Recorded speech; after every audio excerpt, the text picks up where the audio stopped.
শহীদ ওসমান হাদির বিচার এই স্বাধীন বাংলাদেশে আমরা নিশ্চিত করব। ৫৬,০০০ বর্গমাইল জুড়ে দেখতে পেয়েছি শহীদ ওসমান হাদির যে আদর্শ সেটি ছড়িয়ে পড়েছে।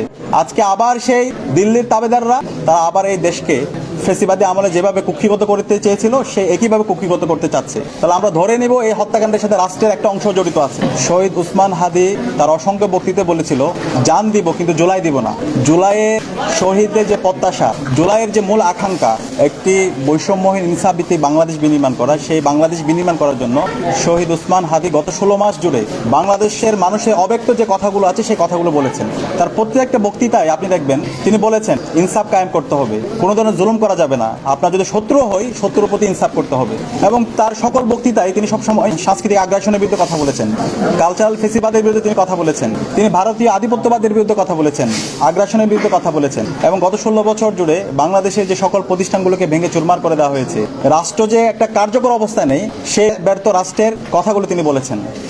শহীদ ওসমান হাদিকে যারা এই বাংলাদেশে ফেসিবাদ কায়েম করেছিল, যারা পতিত ফেসিস্টরা আছে এবং যারা দিল্লির তাবেদাররা আছে, তারা শহীদ ওসমানকে শহীদ করে হত্যা করে তারা ভেবে নিয়েছিল ওসমান হাদির যে আদর্শ সে আদর্শকে তারা নিবে দিতে পারবে, তারা বন্ধ করে দিতে পারবে। কিন্তু আজকে ওসমান হাদির জানাজা এবং ওসমান হাদির শাহাদত পরবর্তী আজকে আমরা সারা বাংলাদেশে ৫৬,০০০ বর্গমাইল জুড়ে দেখতে পেয়েছি শহীদ ওসমান হাদির যে আদর্শ সেটি ছড়িয়ে পড়েছে। আজকে বাংলাদেশের একদম শিশু থেকে শুরু করে বৃদ্ধ পর্যন্ত সকল মানুষরা ওসমান হাদির আদর্শকে লালন করছে, তারা ইনসাফের কথা বলছে, তারা ভারতীয় আধিপত্যবাদের বিরুদ্ধে কথা বলছে, তারা আগ্রাসনের বিরুদ্ধে কথা বলছে।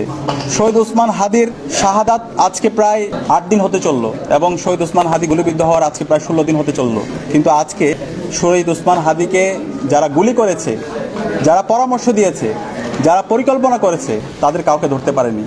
আমরা কিছু তথ্যের মাধ্যমে দেখতে পেয়েছি কারা গুলি করেছে এবং আমরা বিভিন্ন তথ্যে শুনতে পাচ্ছি তারা এই দেশ থেকে পালিয়েছে এবং এই তথ্য এসেছে ৫ ঘন্টার মধ্যে তারা দেশ থেকে পালাইছে।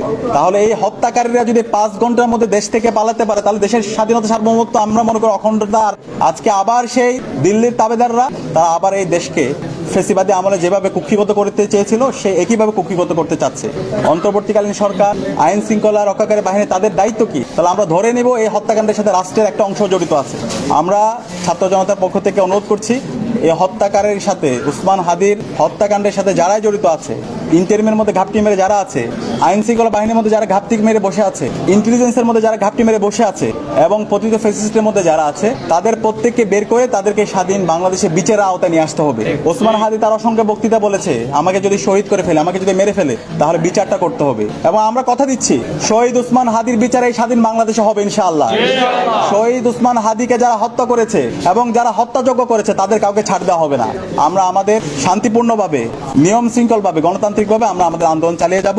একই সাথে বাংলাদেশের সকল ছাত্র সমাজকে, ছাত্র নাগরিকদেরকে আমরা আহ্বান করব কোনো ধরনের যেন আমরা উস্কানিতে পা না দিই। আমাদের এই গণতান্ত্রিক আন্দোলনকে বিশৃঙ্খল করার জন্য, সেবোটাইজ করার জন্য বিভিন্ন ধরনের ষড়যন্ত্র এবং চক্রান্ত হচ্ছে, আমরা যেন কারো পাতানো ফাঁদে পা না দিই। অন্তর্বর্তীকালীন সরকারকে আমরা বারবার অনুরোধ করেছি, আমাদের জায়গা থেকে দাবি উত্থাপন করেছি।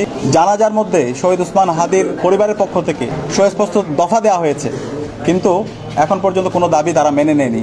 এখন পর্যন্ত তারা কোনো ধরনের সুস্পষ্ট ব্যাখ্যা দেয়নি এই হত্যাকাণ্ডের সাথে কারা জড়িত আছে সেটা কোনো ব্যাখ্যা আমরা আসেনি। আমরা অনুরোধ করব দ্রুত সময়ের মধ্যে এই হত্যাকাণ্ডের সাথে যারা জড়িত আছে, যারা অপরাধী আছে, যারা মাস্টার মাইন্ড আছে এবং যারা পরিকল্পনাকারী আছে প্রত্যেকের জন্য বিচারের আওতায় নিয়ে আসা হয় এবং এই ওসমান হাদির, শহীদ ওসমান হাদির বিচার এই স্বাধীন বাংলাদেশে আমরা নিশ্চিত করব। একই সাথে ওসমান হাদির যে লড়াই, সেই লড়াইটা আমাদের সবার লড়াই, সেই লড়াইটা আমাদেরকে জাগ্রত রাখতে হবে। ওসমান হাদি একটা সাংস্কৃতিক লড়াই চালিয়েছেন। ওসমান হাদি এই জুলাইয়ের যে শহীদদের যে স্বপ্নের কথা, সেই স্বপ্নের কথাগুলো বলেছেন।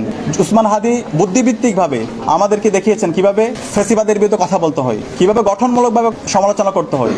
সেই ধরনের সমালোচনা আমাদেরকে জারি রাখতে হবে। ওসমান হাদি প্রতিষ্ঠান তৈরি করেছেন, ইনকিলাব মঞ্চ, এই ধরনের প্রতিষ্ঠানগুলো আমাদেরকে তৈরি করতে হবে।